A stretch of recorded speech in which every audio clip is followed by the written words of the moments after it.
Let me tell you of the days of high adventure.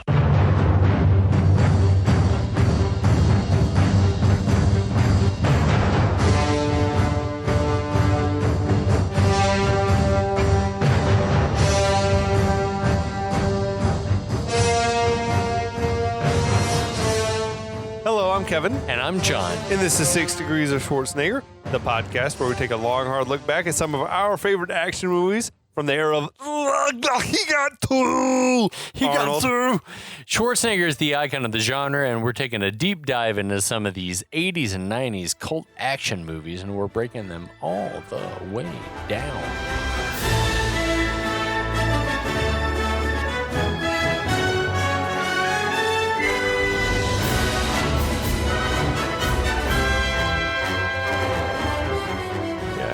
John, welcome. Kevin, thanks for having me. Yes. I'm so glad to be here. Thanks for coming over. Thanks for bringing the high-proof bourbons. Oh, yeah, we're going to try to... We made it through that one. We've moved on to something else. I'm still working on it, but yeah, It's good. We're talking about Jingle All The Way, Arnold's one and only Christmas movie, I think. Yeah. Yeah. Yeah, I one think is so. enough. Yeah, well, yeah. When you Totally. do it perfect the first time, you don't have to do it again. Absolutely. And this is a Flawless. masterpiece. Flawless movie. My mince words. It's the crown. It's perfect. It's the feather in Arnold's cap. Yeah. He should have just stopped right here. Remember those when they would have like fake Arnold on Conan all the time? You know, that's Arnold with the little mouth cut out. Yes. And he's always talking about Jingle All The Way, available on DVD now. But the movie's not as bad as advertised. No. This guy, the good laughs. He got to. Yeah, Sinbad was having a career surge at the time. They went and got the hottest comic at the time. I don't know, Rita Wilson. Tom Hanks' wife. They didn't give her a ton to do. Yeah. It's nestled safely under our tree. Phil Hartman was fucking diabolically amazing in this role. Phil Hartman. Yeah. Yeah, I'll try to catch us up. We got our main character's name is Howard. That's our Schwarzenegger. He's like sort of this generally shitty kind of dad. Yeah. He's Absentee been father. Absentee father, not a great husband. He's neglected to get his son the Turbo Man doll that he's just absolutely dying to have for Christmas. So he's made a promise to his son he's going to get him this Turbo Man doll. So he's out shopping on Christmas Eve, trying to find Turbo Man. He's on Christmas Eve. Yeah. The most popular toy in the world. He's run afoul of Sinbad's character, Myron, another dad who's out there looking for the Turbo Man doll. They're basically all over Minneapolis hunting for this Turbo Man. Arnold has just, they were at the Mall of America. He's being beaten back by moms calling him a pervert. He was chasing after this kid for... He left a toy store. They were giving out numbers, and he left the toy chased store after for a single number. instead of getting a new number. Yeah, so he chased this kid through Legoland, through like the playground.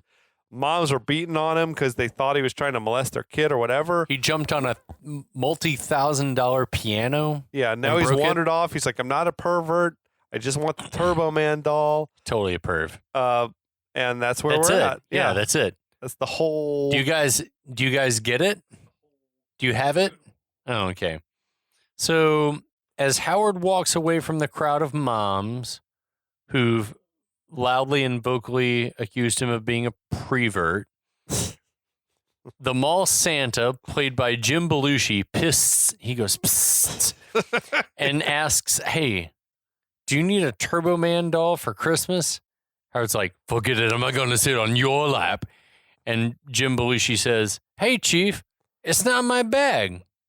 Get it? Yeah, we get it. You're not a pedophile. Or you're where it's an anti-gay joke, I guess. I don't know what it is. Yeah, it's weird. But it's a little Red Heat reunion with Belushi and Schwarzenegger. Again, another example of Schwarzenegger loving to go back of the well of people that he knows and loves to work with. I feel like he can call anyone, hey, you want to come and do some cameo work in this other movie? And they know, they're like, oh, shit. Yes. Arnold? Yes. I love you, buddy. It's instant bank. You know people are going to be there. So Howard rolls his eyes at the terrible Santa joke. Santa says with an attitude like that maybe he shouldn't do Howard this solid. He's like, well, all right, fine. Maybe I shouldn't, like, what? And then, then he calls his elf, Tony, over to show Howard something. Tony, who has this hilarious New York accent, produces a Polaroid of himself holding a Turbo Man and the day's newspaper with the date. It's amazing. It's like some proof of life shit. Yeah. Tony's played by Danny Woodburn, who is Kramer's actor buddy Mickey in many episodes of Seinfeld. Who's awesome. He's a funny fantastic. Dude. Shit's hilarious. I feel like this is almost like the origin to like Bad Santa, like these two, you know? Definitely. Probably. So Howard asks, how can I be sure that you're on the up and up? Santa is like, never mind that. And they momentarily get back to their mall gig. Howard says that they're, hey, we're all businessmen and can we work something out? So Santa pulls Howard in and tells him that if you got the money, I've got the doll. Howard asks how much, but right at that moment, a mall cop walks by. So Santa wishes the mall cop a boisterous Merry Christmas. Tony waves like a good elf. And when the guy walks away, everyone immediately drops the act. I love Tony's face when they drop the act. Like good acting chops on that guy. And then with the cop gone, Santa pulls Howard in again and says, Santa never delivers a toy in broad daylight. Right. Howard replies, well, you're not the real Santa. Santa shoots back, really? And you're not a guy who's got enough foresight to get his kid a Turbo Man before Christmas Eve, are you? Damn. So, you cut him down to size. Yeah. Completely accurately. Like dropping truth bombs on Howard. So Howard's like, begrudgingly, he's like, all right, we'll go along with this sketchy elf and Santa. Take a sip. Nice loud So sip. we cut to Howard driving Santa and Elf to an undisclosed location. Which was odd. Right. Like they don't have their own vehicle, their conveyance. Maybe not. I don't know. It's probably more sketchy for them to drive him. I get the impression Santa's hella drunk. Yeah, probably. Howard's complaining that he's got to get the doll and get to the parade. Santa's singing that song, The Little Boy That Santa Claus Forgot. Is that a real song? I don't know. I hope it is. The little boy that Santa Claus forgot. It's very funny. It's very funny. So yeah, like Howard's complaining, like, how am I supposed to get this and then get back to where I need to be? Santa's like singing this song, this dark song loudly. They pull up to a shady looking industrial building where a guard at the gate, who's also dressed as Santa, has a snarling German shepherd wearing reindeer antlers. That visual killed me. Like he's snarling like a Nazi dog or like funny. Jim Crow era, like snarling German shepherd with reindeer antlers on. Yeah. So I found this place, the location on Google Maps. Yeah. I'm like, where is this? It was some sort of like weird granary, it seemed like on the thing. But it's this little island in the middle of the Mississippi River called the Nicollet Island, which the buildings are still there, but now it's like an event space where people get married and stuff on this location. That's very interesting. But I'm just like, that place has to be flood prone. Such a cool location. Yeah. But anyway. Yeah, it's interesting. So I love as they enter the facility and Howard's like, so what happens next? Jim Belushi's like, what are you, Dan Rather? What is this? 60 Minutes? What are you? The Question King? Chill. I love that. That he was like improvising. Riffing. Yeah, they just told him that shit cracked me up. I was dying. I love Jim Belushi. You're a fan? I love him. Yes. The strategy just seemed to be cast funny people and like just tell them to cut loose and like just riff. But the fact that he just went question to question without an answer, like I also loved him in the newest Twin Peaks series. He was amazing. So where he's like, okay, keep your hands where I can see them. Yeah. Like, I feel like everything he was saying was off script. Yeah. So yeah, they park. Santa delivers the secret knock on the door to the rhythm of da da da da da da da da da da da. Another Santa opens the peephole and asks for the password, which is Jingle Bells, Batman Smells. Howard rolls his eyes, which should have been. He should have said it out loud. That would have been amazing for the rhythm. But anyway, there are Santas inside. elves, Mrs. Clauses everywhere, counting money, smoking, drinking, looking at porno, That and moving shit was around. crazy. Yeah, it looks like a Shredder's lair in Ninja Turtles. I was baffled. They're all like working but they're in costumes. Yeah. Well, I guess it's plausible deniability. It was but anyway, they're also moving around what is undoubtedly stolen merchandise. Well, I couldn't tell what was supposed to be happening. Yeah, in I think that they've stolen stuff, but then But I think that maybe they're actually donating it. It didn't seem like everything seemed above board to me. I'm like, they're not like making fake toys or anything. They were just like, but there was like weird. It was like the Hooks and Cobra. They were conveying around these gigantic teddy bears. Yeah, but I don't know. It's stuffing like, stockings. do we need to be able to show that we've moved this many units to collect the money that we're supposed to collect? So that's the vibe that I got, was that it was like equal parts above and below board. Okay. The song that was in there was bumping. It was this song "Backdoor Santa" by Clarence Carter, but you may recognize it was sampled in the Run DMC Christmas in Hollis song. Yes. Yeah. Backdoor Santa. Interesting. Yeah, so there's this assembly line packaging toys. Santa sends Tony the elf to get the Turbo Man, the previously agreed to Turbo Man. Turboman. Howard tells Santa that this operation seems to be, quote, not quite kosher, to which Santa replies, hey, we're doing it for the kids. It was a weird line reading, the right? like kosher line. I couldn't tell what he's implying. For every, not above board. And then Santa's like, for every kid who ever sat down on Santa's lap, for every little girl who left cookies and milk for Santa on Christmas night. Christmas night? Is that when you leave the cookies and the milk on Christmas night? Christmas night. Eve. Yeah, it is Christmas Eve. You're they right. They fucked it up, I feel like. Yeah, I feel like you're right. For every little boy who opens a present on Christmas morning and finds clothes. Clothes instead of toys. That was a good reading. Jacob Arnold was a master at shaking a box and being like, whatever, this present sucks. Yeah, young Jacob. It's like, fuck this thing. So it's like, Tony returns with a wrapped package.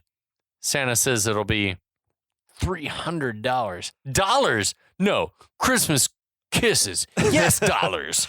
300, that seems pretty reasonable at this stage. Yeah. Christmas Eve, hours 1996. Before the deadline. Yeah, that's fine.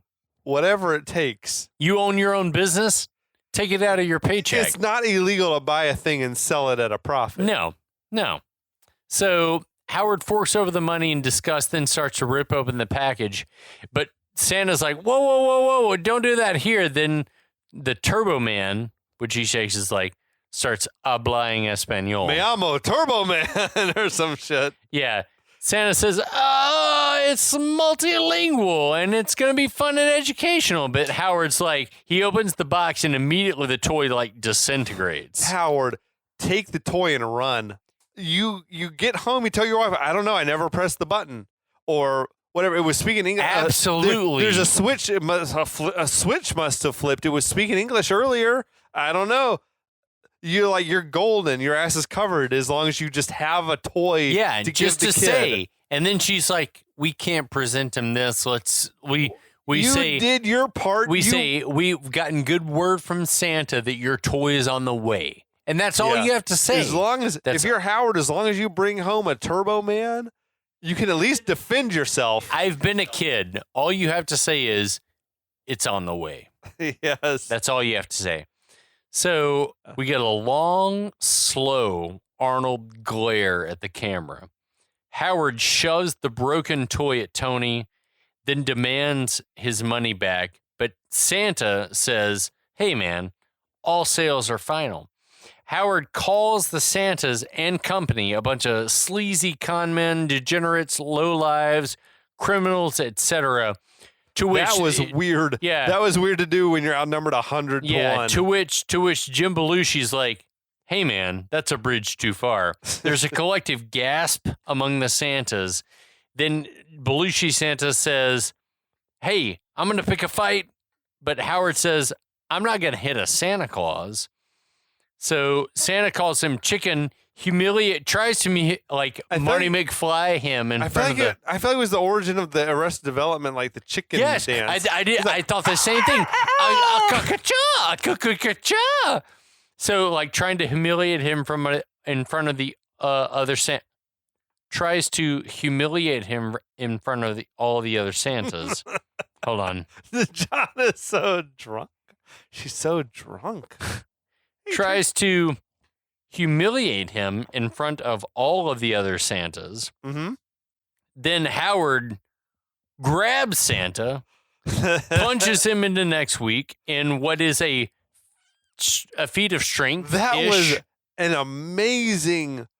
I don't know how they to did get that. the body he to did like a assemble fucking like that? headstand. Yeah, I was think it wondering the maybe same in thing. Reverse. Like, yeah, I thought the same dude thing. did a front flip or something, and they ran Yeah. it backwards. So they got the thing where Jim Belushi's body tumbled forward, and before falling down, he's like, "Get him!" Get him.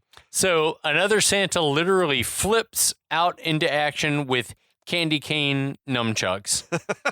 Howard grabs a huge candy cane pole, tells the dude to shut up his Bruce Lee cries, and like decks him with it. It was kind of like the Michael Keaton Batman when the dude just stepped out with the nunchucks and he just laid him out one punch or whatever.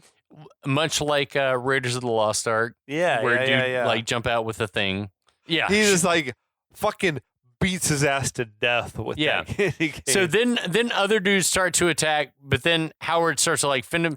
The more that he starts to like protect himself, he starts to get into it, and then he's like enjoying it more. He should have just run out of there, right? Yeah, but just then we hear loud dinosaur footsteps, and a look of concern passes over Howard's face.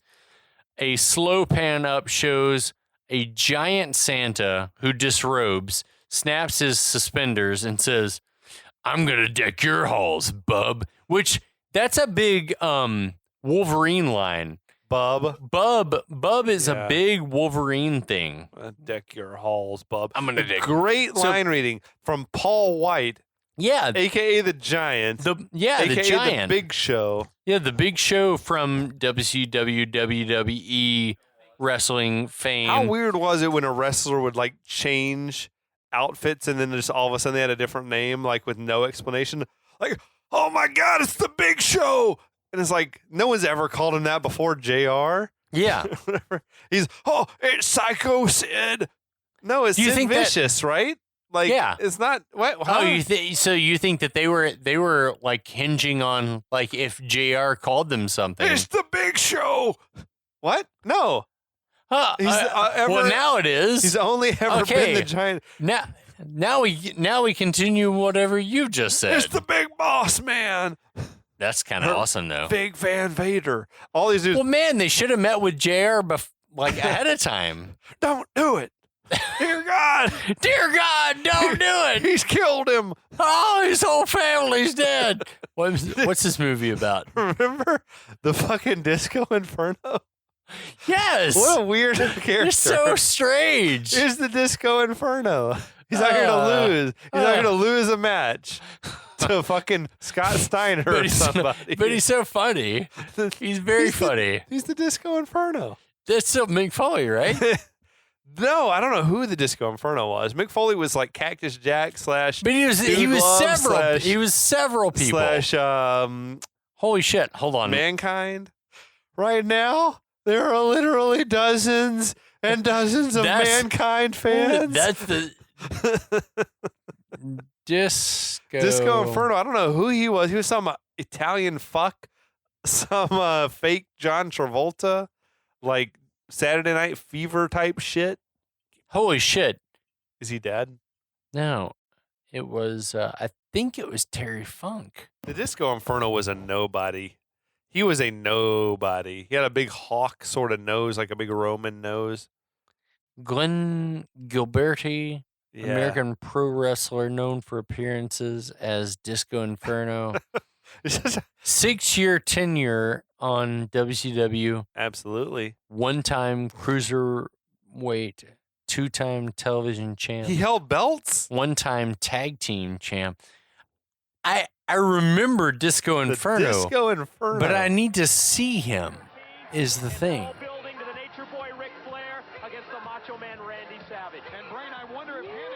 Oh, I remember Disco. Oh, shit. Get loose.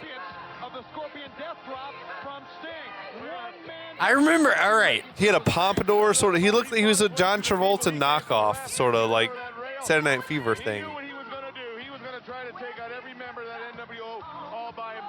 Not important. Oh, we've been rolling this whole time. That's okay. We chop it all out. Oh, my God. Oh, my God. It's the Big Show. Where are we even in the thing? Big Show showed up. I want to deck your hall, bub. Okay. All right. Picking it up right here. Okay. Giant Santa motions Howard to like, hey, come on. Howard takes a swing with his candy cane, but it shatters against the flesh of Giant Santa. Giant Santa grabs Howard, uppercuts him across the warehouse, where Tiny Santa, and that's Vern Troyer. Yeah. Mini-Me from Austin Powers. Last seen looking at the porno mag earlier. Why he's dressed as a Santa, not an elf, though. Right. I love it. Bizarre. I love it. I love it. Yeah. Well, Santa is a jolly old elf, if we believe the poem. Facts. So anyway, Vern jumps him, starts attacking. Giant Santa stands Howard up while Tiny Santa's like sitting on his shoulder. Uh-huh. He goes to punch Howard, but Howard ducks just in time so that the punch hits Vern, Tiny Santa, sending him flying across the warehouse. You can't not laugh at that. Yeah, Giant Santa's distraught that he hurt my little buddy. Little buddy. So Howard sucker punches him while he's distracted. Then Tony, the elf, the other little person elf, whips out a stun gun, zaps Howard. Like on his asshole, Right. it seemed like, or his taint. Which gives other multitudinous Santas an opening to grab Howard. So many Santas in the scene. So main Santa yells out, and that's Jim Belushi, dog pile! And they do just that. I feel like 99% sure that's an Easter egg of sorts, because that delivery, the angle. Well, it's supposed to be. It was like from food fight. Yeah, that's exactly what I thought. It was the John Belushi Animal House. It's supposed to be a callback. That's exactly what I thought. Yeah. Big time. As soon as I saw it, I was like, that's a callback. So, yeah. Glad that you saw that thing. Just then, though, the police break through. It's a raid. Which it's the Grinch, they call the police. Yeah. So Santas, elves scatter everywhere as the police round up whoever they can. A woozy and disheveled Howard tries to get his bearings. A detective demands to know who he is. Howard grabs a toy badge out of a bin of cop toys and pretends to be undercover. It was a pretty realistic. Yeah, it's a very toy badge. Yeah, it was the Herschel Walker level. Yes, toy badge. Definitely. Yeah, he berates the detective, telling him like, "This is the sloppiest raid I have ever seen." Howard says he's been working on this case for 3 years, and they come in bursting in like terrorists at a tea party, which is interesting. Weird line. Yeah. He says that the commish is going to hit the roof when he hears about this disaster and orders all of the cops to get back to work. They hop to without question. Howard waltzes out while cops pile Santas and elves into police caravans. We cut to a shot of Howard driving over a bridge and back into the city. But wouldn't you know it, the car runs out of gas. Come on, Howard. He goes full John Matrix and single-handedly pushes the car the rest of the way across the bridge and into the parking lot or out in front of a nearby diner. Meanwhile, back in the neighborhood, Ted is entertaining all the neighborhood with all the moms while his kids and other kids pet the reindeer. He's telling some mom like we should get together and swap recipes. Yeah, oh, it's so skeezy. But also, you should just tell people like we should swap recipes. Anyway, Ted's son Johnny tells all the other kids that he's named the reindeer Ted after his dad. So Jamie says that Johnny's dad is so cool and that he wishes that his dad could be so cool. So Johnny also says that Ted... This is grim. It gets dark. So Johnny, Ted's son, says that Ted never used to be like this until after the divorce of his parents. And that, like, suggests that maybe Jamie's parents should get divorced as well. It did wonders for my dad. Yeah. It's so fucking depressing. Well, I don't know. Yeah. But Jamie gets upset. Yeah. Big time. Yeah. Jamie's like, runs back to his house. Liz calls after him, but he ignores her. As he enters the house, as luck would have it, the phone rings and it's his dad. Jamie's pumped. He's like, I knew I would hear from you. Howard's like, can I speak to your mom? Jamie says, you can't speak to my mom because she's next door petting Ted. Yeah, Ted, he means the reindeer. But Howard's like, oh, petting Ted, the neighbor. Then Jamie's like, are you going to be home soon? Because the parade's going to start. Jamie keeps reminding him that you promised you were going to be home and that a person should always keep their promises, like what Turbo Man says. Always keep your promises if you want to keep your friends. Right. So Howard is like, fuck this bullshit. Enough. Enough Turbo Man bullshit. Like raising his voice and saying, put your mother on the phone. I'm sick of this shit. Jamie is like, and starts to cry. That's rough. Over the phone, Howard's like, sorry. I apologize. It's kind of weird because Howard hasn't done a whole lot in this whole movie to win us over. No. Like, he's on a quest to buy his son's love, and he's been acting like a dick from the get-go. Yep. And even this situation's like, I'm not good at this. So he tries to apologize, fails. Jamie cuts him off and says, what would you know about keeping your promises? You never keep your promises. You never do anything you say you're going to do, ever. It was more like decent acting from young Jake Lloyd. I like decent. This scene was okay. Yeah, it's like, deliver this line of lines, and then that'll be it. Pretend like you're not reading from a cue card. So Jamie slams the phone down, storms off, which would be bad enough, but unfortunately, to make shit worse, Liz has seen all of this. Mm-hmm. Howard hangs up the phone, and we should say that she's like, damn you, Howard. Yeah. So Howard hangs up the phone, and we see that he was calling from a payphone at the diner.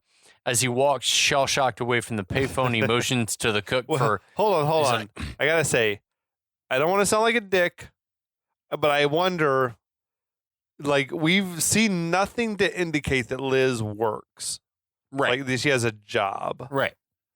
So maybe she does. I don't know. They certainly haven't, like, led us to believe she works. But if she doesn't work, she really should have taken care of the Turbo Man herself. Yeah. Like, what else are you there doing? should have been a conversation. There should have been a conversation. I guess she told him to get it, but it's like, I work, you don't. Yeah. Like, go out and get a Turbo Man. Get it. What else the fuck are you doing? Baking cookies. Unless she mentioned it and he was like, "Oh, I have to do it because we haven't seen it. I don't want to I don't want to sound like an ass. An East German inferiority complex where I want to kowtow to my, I don't know. And maybe she does work. Like, they haven't said she doesn't work. We just haven't seen it. She has housewife vibes, I guess. Right. Anyway, I'm just saying, like, I don't know why it's fully on him. Right. Who's like got them living in the little McMansion, I selling agree. the mattresses, mattress king of the Midwest. Making that money. John Ravio making money selling mattress. So as he walks shell-shocked away from the payphone, he motions to the cook of the diner to get him a cup of coffee. Guy comes over. Good man. And good diner service there. I got you covered. But as Howard goes to take a sip, someone says, cheers. He turns and is shocked to see it's motherfucking Myron, also in the diner. Howard's not happy to see him, of course, but they quickly agree to terms in a truce. Myron joins him at the counter. They lament that neither has been able to find a turban. They lament that neither's been able to find a turban. Then Myron produces a pint of bourbon from his pocket. And I'm like, yeah, let's just like pour it out. I knew I liked Myron. Yeah, I'm like, just get it out. Old homestead. Yeah, he's offering, and Howard's like, yeah, fine, fuck it. Howard ruminates aloud, saying that not being able to find a turboman doesn't make him a bad father, but yelling at his son for no good reason, that makes him kind of shitty. A little, accurate. Myron says, Christmas is the one time of year that dads like us have a chance to prove ourselves to our kids, and we fuck it up. And we've screwed it up. Yeah, man. So then Howard reminisces about a time he's like, man, one time I built a clubhouse for Jamie, and he was down. He loved it. This is badass. And now it's like, look at me now. It's like Arnold, our guy, was giving decent performance in this scene. He was giving chops. Yeah. So then Myron says, well, your kid's going to need some therapy. But in the meantime, Howard's like, I don't like that. Let's just drink right out of this bottle. Well, so I'm not a big like coffee guy, but have you had whiskey and coffee before? Yeah, you can still taste the whiskey. How is it though? Is it good, or is it just is it just a means to get alcohol in your system, or is it actually tasty? Both. Okay. Good. Yeah. Okay. Both. Coffee drink with whiskey in it is outstanding. It works? Okay. Yeah. I wasn't sure how the flavors combine. Yeah.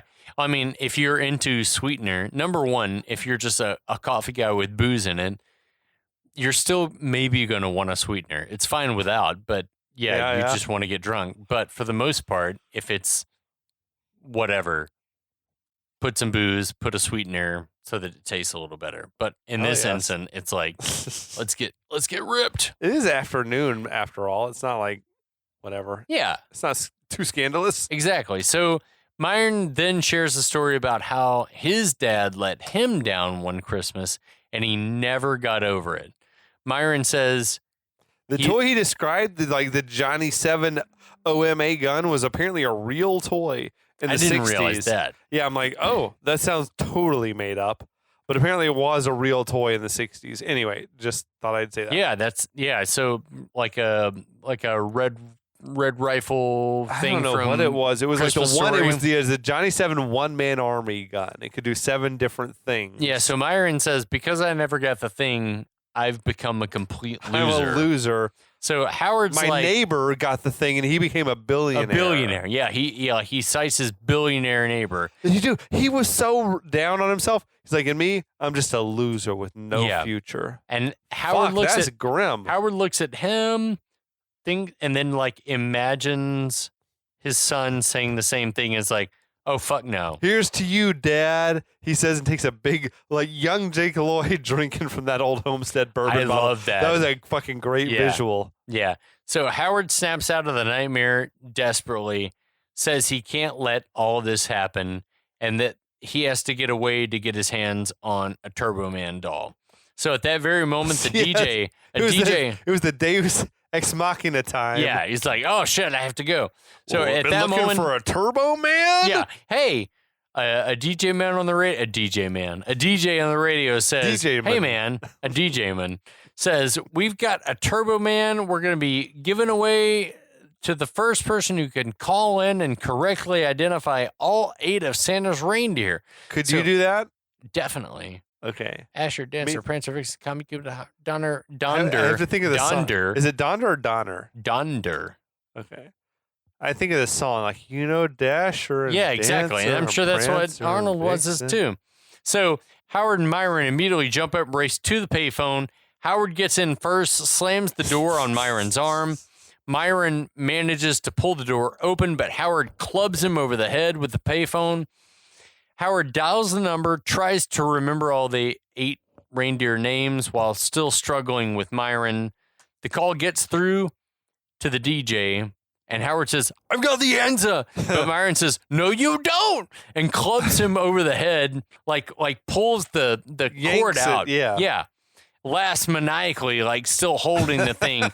Howard pounces on Myron, starts to strangle him with, like on top of this table. But then the diner cook, God love this like level-headed guy, like gets their attention. It's like, the radio station is just a couple blocks away. So they look stupefied at him, then at each other, and then race out. Yeah, man, the race is on. What's this movie about? I don't know. I'm into it though. Holy it's got shit. Arnold. It's got Arnold in it. It's exciting. Yes, our man Schwarzenegger. So we'll be back. We love all the guys. Like Sinbad is bringing in this movie. Bringing the heat. Yeah. Myron, Jake Lloyd, meh. Phil Hartman, yeah, big yes. time. Excited to talk to you guys about the next episode. Yeah, though. they're going to be fighting for the Turbo Man doll. The in our drama penultimate. penultimate episode coming your way next week on 6 Degrees of Schwarzenegger. So check it out. Tell your friends. Tell your grandma. Tell your hot aunt to look me up. Definitely. He needs it. He needs your help. Yes, and we'll be back.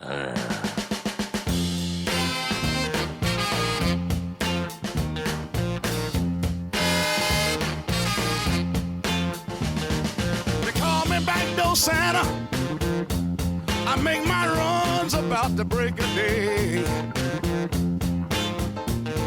They call me backdoor Santa, I make my runs about the break of day.